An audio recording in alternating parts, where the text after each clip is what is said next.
አክብሮታዊ ሰላምታችን በእያላችሁበት ይድረሳችሁ ውድ የፈታ ቤተሰቦች እንደምን ቆይታችኋል? የዕለተ ሐሙስ የረፋድ መረጃዎችን ከዚህ አስከትለን እናሰማለን። ዋና ዋናዎቹን በማስተዋወቅ እንጀምራለን። በሰሞንኛው ከባድ ግጭት ውስጥ በሰነበተው ክልል የአድማ ብተናና የክልሉ ፖሊስ ትጥቅ እንዲፈቱ ውሳኔ ተላልፏል። በክልሉ በተፈጠረ የጸጥታ ችግር ምክንያት ሁሉም የአድማ ብተናና የመደበኛ ፖሊስ አባላት የጦር መሳሪያቸውን እንዲፈቱ ከክልሉ ኮማንድ ፖስት አቅጣጫ ተቀምጧል። ሰሞኑን ከፍተኛ ባለስልጣናቶቻቸውን ይዘው ወደ ጅቡቲ በማምራት ከጅቡቲ ፕሬዝዳንት ኢስማኤል ኦመር ጌሌ ጋር የመከሩት ጠቅላይ ሚኒስትር አብይ ለሶማሊያ ፕሬዝዳንት ሐሰን ሼህ መሐመድ መልእክት ከላኩ በኋላ በትናንትናው ዕለት ደግሞ አዲስ መልእክት ወደ ሌላ ሀገር ልከዋል። የኢትዮጵያ ብሔራዊ መረጃና ደህንነት አገልግሎት ዋና ዳይሬክተር ሬድዋን ሁሴን የጠቅላዩን መልእክት ለሶማሊያ ፕሬዝዳንት ሐሰን ሼህ መሐመድ ያደረሱ ሲሆን አሁን ደግሞ ጠቅላዩ ሌላ መልእክተኛቸውን ወደ ሌላ ሀገር ልከዋል። አስተማሪና ጋዜጠኛ እንዲሁም ጸሐፊ የሆነው ቱርካዊው ዊሊያም ጎርሌይ በቅርቡ የኤርትራ አስመራን ጎብኝቶ የታዘበውን አጋርቷል። አብዛኞቹ አስመራውያን በኢትዮጵያ ኤርትራ መካከል ስለ ከረረው ስለ አሰብ ውጥረት አያውቁም ብሏል። ራስን በመቻል ኤርትራን ያደነቀው ጋዜጠኛው አገሪቱ ለቀጣይ ጦርነት ዝግጁ አይደለችም ብሏል። የኢትዮጵያ ፌዴራል ፖሊስ ከኤርትራ መንግስት ተልዕኮ በህወሓት አስተላላፊነት አልፎ ለፋኖ ታጣቂዎች ሊደርስ የነበረን ከ56000 በላይ የተለያዩ የጦር መሳሪያ ጥይቶችን ከሁለት ተጠርጣሪዎች ጋር በቁጥጥር ስር አውያለሁ ብሏል። ኬንያ ከኢትዮጵያ ጋር ለመፎካከር የጆሞ ኬንያታ ዓለም አቀፍ አውሮፕላን ማረፊያን ግዙፍ የማስፋፊያ እቅድ ይፋ አድርጋለች። የትግራይ ነጋዴዎች በ76 ቢሊዮን ብር የባንኮች ዕዳ ተዘፍቀዋል፣ የመፍትሄ አለ በማለት አቤቱታቸውን እያሰሙ ይገኛሉ። በባህር ማዶ መረጃችን የትራምፕ አስተዳደር ከ70 በላይ ሀገራት የቪዛ እግድ ውሳኔ አሳልፏል። በአሜሪካው ፕሬዝዳንት ዶናልድ ትራምፕ የቪዛ እግድ ውሳኔ ከተላለፈባቸው ሀገራት ውስጥ ኢትዮጵያ ተካታለች። ኤርትራና ሶማሊያም ከታገዱት ሀገራት መካከል ተጠቃሾች ናቸው። ይህን ጨምሮ በመግቢያ ያስተዋወቅናቸውን ጉዳዮች ከዚህ አስከትለን አንድ በአንድ እንደየቅደም ተከተላቸው እንነግራችኋለን። አብራችሁን ቆዩ። ገንብቶ በማስረከብ የሚታወቀው ዳኮር ሪል ስቴት በመሃል አዲስ አበባ ጀሞ 1 ግንባታቸው 90% እንዲሁም 40% የደረሱ ቤቶችን በ10% ቅድመ ክፍያ ብቻ ለሽያጭ አቀረበ። በአንድ ወለል ላይ 3 አባወራ ብቻ በቂ የሆነ የመኪና ማቆሚያ ከሰፊ አረንጓዴ ስፍራ ጋር አቀረበላችሁ። ባለ 1 መኝታ 80 ካሬ፣ ባለ 2 መኝታ 110 ካሬ እና 118 ካሬ፣ ባለ 3 መኝታ 138 ካሬ 70/30 የባንክ ብድር አመቻችቶ ከ623000 ብር ቅድመ ክፍያ ጀምሮ የመኖሪያ ቤቶችን ለሽያጭ አቀረበ። ለበለጠ መረጃ በ0911 057674 0933 21 9065 ይደውሉ። ዳኮር ሪል ስቴት በልዩነት የተገነባ።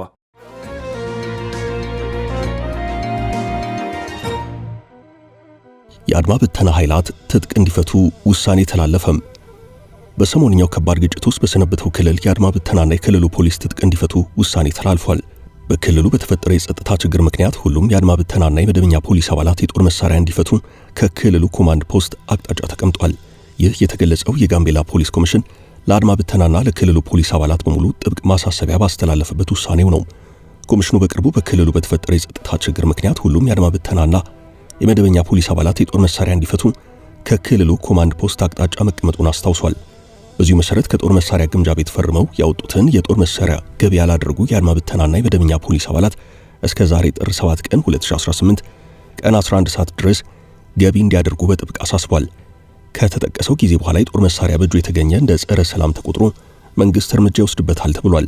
ለዚህም ራሱና ራሱ ብቻ ኃላፊነቱን ይወስዳል ሲል ኮማንድ ፖስቱ አሳስቧል።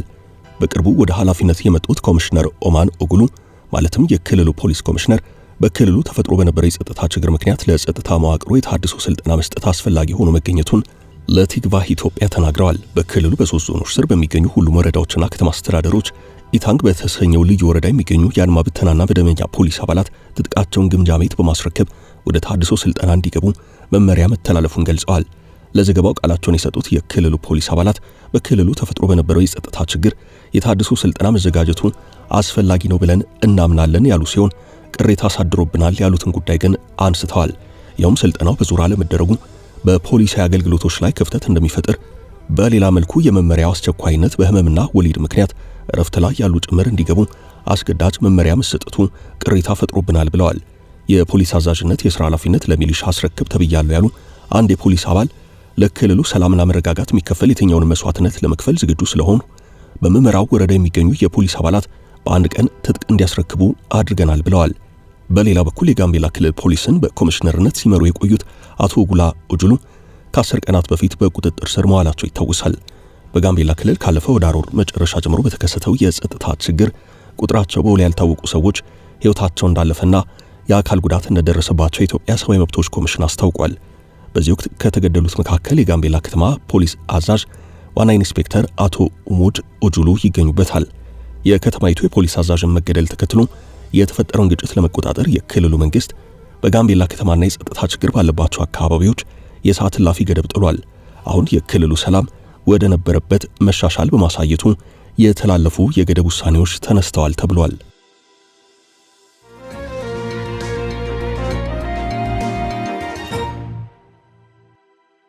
የጠቅላዩ ሁለተኛው ጥብቅ መልእክት ሰሞኑን ከፍተኛ ባለስልጣናቶቻቸውን ይዘው ወደ ጅቡቲ በማምራት ከጅቡቲው ፕሬዝዳንት ኢስማኤል ኦመር ጌሌ ጋር የመከሩት ጠቅላይ ሚኒስትር አብይ አህመድ ለሶማሊያው ፕሬዝዳንት ሐሰን ሼህ መሐመድ መልእክት ከላኩ በኋላ በትናንትናው ዕለት ደግሞ አዲስ መልእክት ሰደዋል።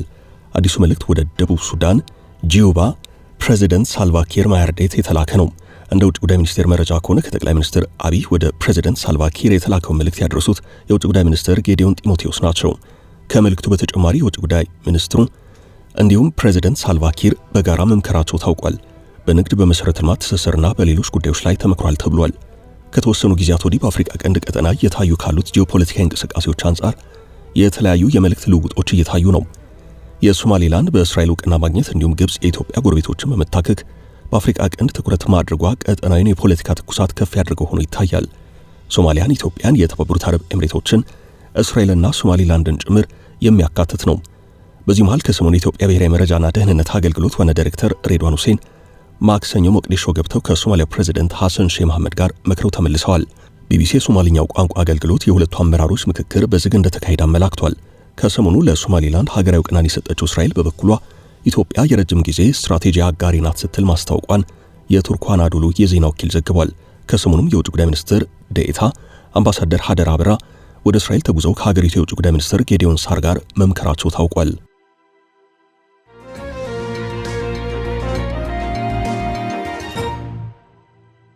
ከኤርትራ የተላከው ጥይት የኢትዮጵያ ፌዴራል ፖሊስ ከኤርትራ መንግስት ተልኮ በህወሓት አስተላላፊነት አልፎ ለፋኖ ታጣቂዎች ሊደርስ የነበረ ከ56,000 በላይ የተለያዩ የጦር መሳሪያ ጥይቶችን ከሁለት ተጠርጣሪዎች ጋር በቁጥጥር ስር አውያለሁ ብሏል።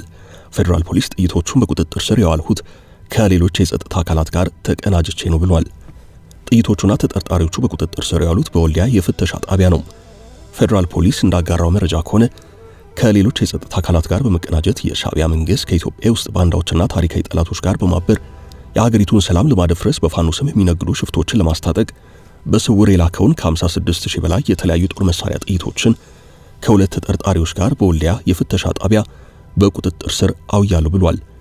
አከል አድርጎም እጅ ከፍንጅ በቁጥጥር ስር በዋሉት ሁለት ተጠርጣሪዎች በተደረገ የመጀመሪያ ደረጃ ምርመራ ጥይቶቹ በሻዕቢያ መንግስት እንደተላኩና ህወሓት በትግራይ ክልል መቀለ ላይ ተቀብሎ ወደ አማራ ክልል ሸዋሮቢት በማስገባት በፋኖ ስም ለሚነግዱ ሽፍቶች ለማድረስ ሲንቀሳቀሱ እንደነበር ተረጋግጧል ብሏል።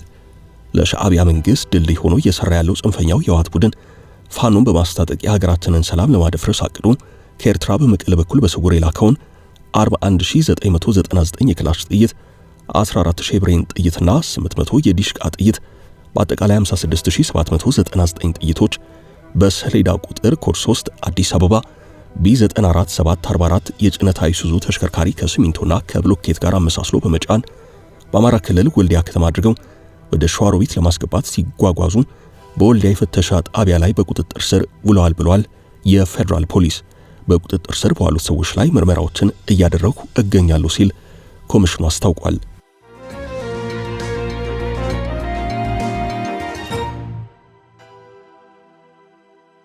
አስመራውያን ስለ አሰብ ውጥረት ምንም መረጃ የላቸውም። ጦርነቱ ኤርትራን ያወድማል። የቱርኩ ጋዜጠኛ የአስመራ ቆይታም አስተማሪና ጋዜጠኛ እንዲሁም ጸሐፊ የሆነው ቱርካዊው ዊሊያም ጉርሌ በቅርቡ ኤርትራ አስመራን ጎብኝቶ የታዘበውን ዲ ኮንቨርሴሽን በተሰኘ ሐሳብ በሚፋጭበት የዲጂታል የዜና ምንጭ ላይ አስፍሯል። ጋዜጠኛው ኢትዮጵያ የአሰብን ጉዳዮች ካነሳች ወዲህ የተባባሰ ስለመጣው የሁለቱ ሀገራት ውጥረት አንስቶ ጦርነቱ ኤርትራን የሚጎዳ ይሆናል ብሏል። የጠቅላይ ሚኒስትር አብይ አህመድ አሰብን በማስመለስ ታሪካዊ ስህተትን እናርማለን ንግግር አስታውሶ ኤርትራ ደግሞ በመረጃ ሚኒስትሯ የማነ ገብረ መስቀል በኩል የኢትዮጵያ መንግስት ተግባር ግዴለሽነትና ኢፍትሐዊ ጦርነት የማስነሳት አጀንዳ መሆኑን መቃወማቸውን አስታውሷል። ብዙም ፖለቲካ መናገር አይደፈርባትም ባላት አስመራ ስለ ውጥረቱ ሰዎችን አነጋግሬያለሁ ብሏል። የህዝቡ ስሜት ዝምታ ነው ሲል ገልጿል። በኤርትራ ያለው ሚዲያ ሙሉ ለሙሉ በመንግስት እጅ መሆኑን ያነሳው ቱርካዊ ጋዜጠኛ ስለ ጉዳዩና ውጥረቱ ዕውቀት ያላቸው አስመራውያን ጥቂቶች ናቸው ብሏል።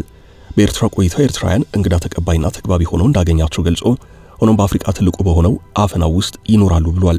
ወደዚህ ድምዳሜ ያመራው በመዲናዋ ጥቂት ሰዎች ብቻ ደፍረው ስለ ፖለቲካ መናገራቸውን በማስታወስ ነው።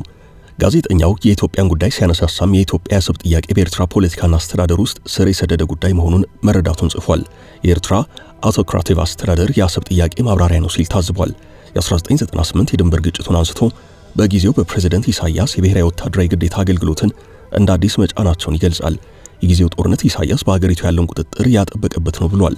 ጦርነት የኤርትራ አሰብን የዘጋችበትና የኢትዮጵያን የውጭ ንግድ የቆረጠችበት ዘመን ነበር ብሏል። አስመራ ላይ ስለ ጉዳዩ መናገር የፈቀደ አንድ ነዋሪ ወታደራዊ ዝግጅትን ማስቀጠልና ብሔራዊ አንድነትን ማስጠበቅ አስፈላጊና ከኢትዮጵያ ጋር ካለው ጉዳይ አንጻር ግዴታ እንደሆነ እንደሚያምን ለጋዜጠኛው ነግሮታል። ይሁን እንጂ በዚህ የተነሳ ኢሳያስ ኃይል በዙሪያ ያሰባስቧል፣ የተቃዋሚ ኃይላትና ጋዜጠኞችን አስሯል፣ መደረግ የነበረበትን ምርጫ ከናካቴው ሰርዟል ብሏል። ኢሳያስ ወደ ስልጣን ሲመጣ የነበረው ሁናቴን ያስታወሰው ጋዜጠኛው ምዕራባውያን ሀገራት መልካም አቀባበል አድርገውለት እንደነበረ የጠቀሰ ሲሆን በፈረንጆቹ 1998 ፕሬዚደንት ቢል ክሊንተን ወደ ነጩ ቤተ መንግስት ኢሳያስን በመጋበዝ የኤርትራን የዲሞክራሲ ጅምርና የነጻ ኢኮኖሚ ጥረት አድንቀው እንደነበረ አውስቷል። ቱርካዊ ጋዜጠኛና ጸሐፊ በአስመራ የታዘበው ሌላ ጉዳይ ኤርትራውያን በራስ የመቆም መተማመን መኖሩን ነው። እምነትና ብሔር እንዲሁም ጎሳ ሳይለያቸው ውስጣዊ ህብረት አላቸው ብሏል። የአስመራ ገበያዎች ራሳቸው ምርት አምርተው በሚሸጡ ሰዎች መሞላቱን፣ የዕደ ጥበብ ባለሙያዎች ከወዳደቁ ብረቶች የዕለት ተዕለት የቤት ውስጥ መገልገያዎችን ሰርተው ሲሸጡ መመልከቱን ተናግሯል። ያገለገለ ጎማ ታድሶ ጥቅም ላይ ሲውልም መመልከቱን ጽፏል። ይህ ራስን የመቻል ብልሃት ነው ብሎታል። ታዲያ ይህንን የአምባገነንነት ስርዓት አንድ ውጤት ነው ሲል ማክሏል። የኤርትራው ገዢ ፓርቲ ኢፒኤልኤፍ ብዙ ተግዳሮችን በድል አሸንፎ መቆየት የቻለ ሲል የገለጸው ሲሆን በራስ መተማመን፣ በራስ መቆም ማዕከላዊ ሳቢ ነው ብሏል። ጋዜጠኛው ኢሳያስ ከራሱ የፖለቲካ እይታና ርዕይ ውጭ በኤርትራ ሌላ ማየት አይሻም ሲል ነው ጽሑፉን የደመደመው።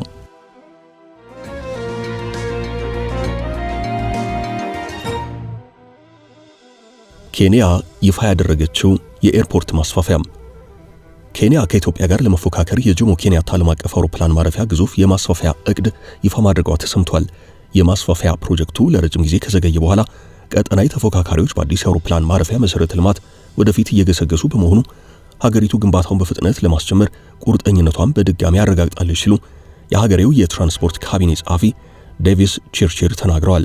ኢትዮጵያ ያስጀመረችው ግዙፍ አዲስ ዓለም አቀፍ አውሮፕላን ማረፊያና ሩዋንዳ በካታር ድጋፍ የቡጉሴራ ዓለም አቀፍ አውሮፕላን ማረፊያን እየገነባች መሆኑን በመጥቀስ የኬንያ ብዙሃን መገናኛዎች ዘግበዋል።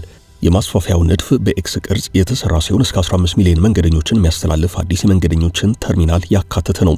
የአውሮፕላን ማኮብኮቢያ፣ ሆቴሎች፣ የሎጂስቲክስ ፓርኮችና የንግድ እንቅስቃሴዎችን የሚያካትቱ ናቸው። ይህ በዚህ እንዳለ የኢትዮጵያ አየር መንገድ በቢሾፍቱ አቅራቢያ ቡሴራ በተባለ አካባቢ የሚገነባው አዲስ ዓለም አቀፍ አውሮፕላን ማረፊያ ቅዳሜ ጥር 2 ቀን 2018 ዓ.ም የመሰረት ድንጋይ እንደተቀመጠለት የሚዘነጋ አይደለም። 12.5 ቢሊዮን ዶላር የሚወጣበት የአውሮፕላን ማረፊያው የመጀመሪያ ምዕራፍ ግንባታ ሲጠናቀቅ በዓመት 60 ሚሊዮን መንገደኞችን ማስተናገድ የሚያስችል ነው ተብሏል። በቢሾፍቱ አቅራቢያ የሚገነባው የግዙፍ አውሮፕላን ማረፊያ 3500 ሄክታር ሜትር ላይ የሚያርፍ ነው።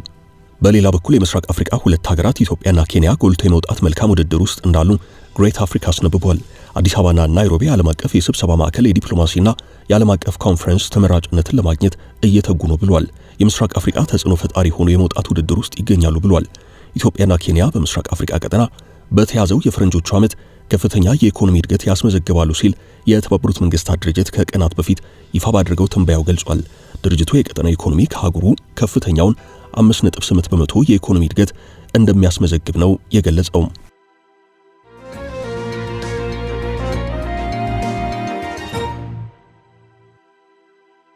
በ76 ቢሊዮን ብር ዕዳ ተዘፍቀናል። የትግራይ ነጋዴዎች በ76 ቢሊዮን ብር ዕዳ ውስጥ ተዘፍቀን እንገኛለን ብለዋል። የመፍትሄ ያለ ሲሉም እየተጣሩ ነው። ጉዳዩ ከትግራይ የ2 ዓመታት ጦርነት በፊት የትግራይ ነጋዴዎች ከባንክ ከወሰዷቸው ብድሮች ጋር የተያዘ ነው። እንደ ሪፖርተር ዘገባ ከሆነ በአሁኑ ሰዓት 76 ቢሊዮን ብር የደረሰው ዕዳ ቀደም ብሎ 32 ቢሊዮን ብር ነበርም። ነጋዴዎቹ የወሰድነው ብድር ጉዳይ በልዩ ሁናቴ ታይቶ መፍትሄ ይፈለግልን በማለት ከዚህ ቀደም ደጋግመው አቤቱታቸውን አሰምተዋል። ሆኖም እነዛ አቤቱታዎች የሰሩ አይመስሉም።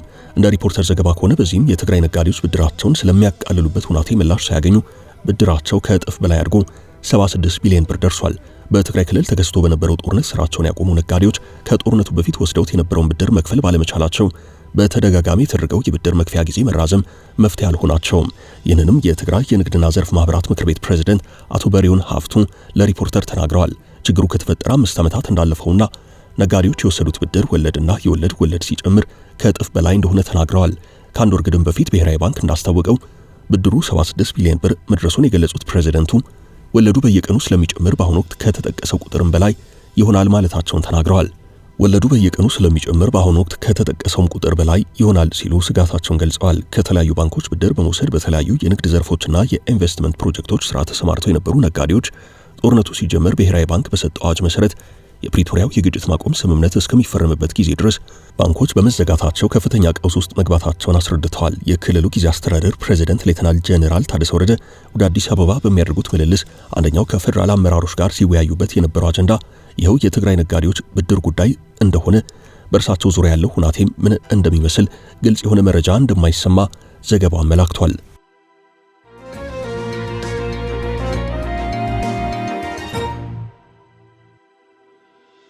በመጨረሻም ትራምፕ ኢትዮጵያና ኤርትራን ጨምሮ በርካታ ሀገራት ላይ ያሳለፉት የቪዛ እግድ እያነጋገረ ነው። የትራምፕ አስተዳደር ከ70 በላይ ሀገራት የቪዛ እግድ ውሳኔ አሳልፏል። በአሜሪካው ፕሬዝዳንት ዶናልድ ትራምፕ የቪዛ እግድ ውሳኔ ከተላለፈባቸው ሀገራት መካከል ኢትዮጵያ ተካታለች። አሜሪካ ኢትዮጵያን ጨምሮ ለ75 ሀገራት ዜጎች የፍልሰት ቪዛ ኢሚግራንት ቪዛ መስጠት እንደምታቆም የሀገሪቱ የውጭ ጉዳይ መስሪያ ቤት አስታውቋል። የእነዚህ ሀገራት ዜጎች በህጋዊ መንገድ ወደ አሜሪካ እንዲገቡ የሚፈቅደውን የቪዛ አሰጣጥ የሚያቆም ውሳኔ ከሚቀጥለው ሳምንት ረቡዕ ጥር 13 2018 ጀምሮ ተግባራዊ ያደርጋል ተብሏል። ውሳኔው የሚመለከተው በአሜሪካ የሚገኙ ዜጎቻቸው ተቀባይነት በሌለው መጠን ከመንግስት ድጎማ የሚቀበሉ ሀገራትን እንደሆነ ማርክ ሩቢዮ የሚመሩት መስሪያ ቤት ተናግሯል። መስሪያ ቤቱ በኤክስ ገጹ በአሰራጨው አጭር ማብራሪያ ሶማሊያና ኤርትራ እገዳው ከሚመለከታቸው ሀገራት መካከል እንደተካተቱ አያይዞ ጠቅሷል። የቪዛ ክልከላው አዲስ ስደተኞችን ከአሜሪካ ህዝብ ሀብት እንዳይበዘብዙ ሀገሪቱ እስክታረጋግጥ ድረስ የሚቆይ ነው ተብሏል። የፕሬዝዳንት ዶናልድ ትራምፕ አስተዳደር ውሳኔ በአሜሪካ ቤተሰብ ወይንም እጮኛ ላላቸው የስራ ዕድል ላገኙ የሌሎች ሀገራት ዜጎች ይሰጡ የነበሩ የቪዛ አይነቶችን ያካትታል። ከኢትዮጵያ ጎረቤቶች መካከል ከኬንያና ጅቡቲ በስተቀር የኤርትራ፣ ሱዳን፣ ደቡብ ሱዳንና ሶማሊያ ዜጎች ወደ አሜሪካ በሚያስገባቸው የፍልሰተኞች ቪዛ ላይ እገዳው ተጥሎባቸዋል። እነ ግብጽና ኮንጎ፣ ናይጄሪያና ሩዋንዳም በክልከላው ውስጥ ተካተዋል። ስደተኞችን በተመለከቱ ጉዳዮች ጠንካራ ውሳኔዎችን እያሳለፈ ያለው የትራምፕ አስተዳደር ባለፈው ታህሳስ ወር በሀገሪቱ ለሚገኙ ኢትዮጵያውያን ተሰጥቶ የነበረውን ጊዜያዊ የህግ ከለላ ማንሳቱ ይታወሳል።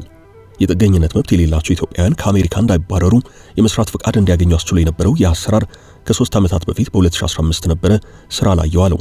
የዚህ ህጋዊ ከለላ ቆይታ ጊዜ እንዲያበቃ መደረጉን ተከትሎ የዚህ ስራ ተጠቃሚ የነበሩ ኢትዮጵያውያን በ60 ቀናት ውስጥ ሀገሪቱን ለቀው እንዲወጡ ታዘዋል። በተጨማሪም ትራምፕ ለብሔራዊ ደህንነት ስጋት ናቸው ተብለው በተፈረጁ እንደ ሩሲያ፣ ኢራን፣ አፍጋኒስታንና በርካታ የአፍሪካ ሀገራት ስደተኞች ላይ የተለያዩ ገደቦችን ጥለዋል።